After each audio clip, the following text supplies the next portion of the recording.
အပူပင်ကင်မဲ့ကလေးပေါ်ရဲ့အရွယ်ငယ်ရှင်သန်ခြင်းနဲ့ကြည်ပြင်းခဲ့တဲ့အမေရဲ့ရင်နဲ့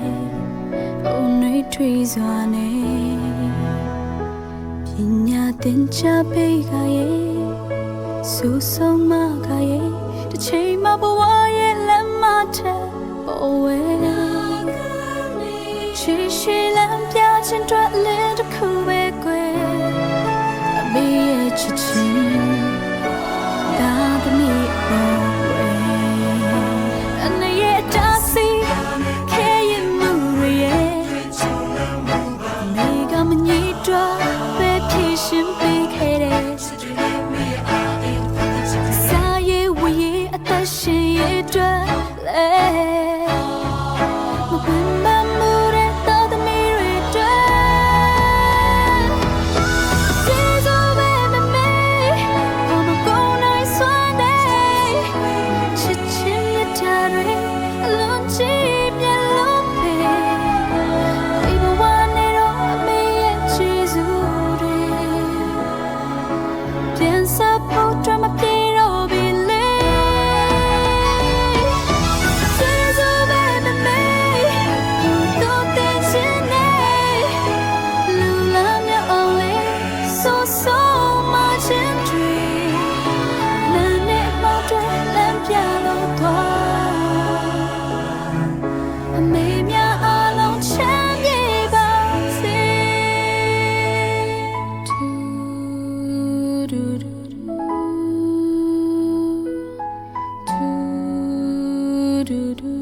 တင်ချပေးကရဲ့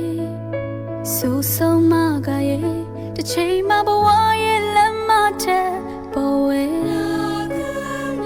ချီရှိလမ်းပြခြင်းတွေ့လင်းတစ်ခု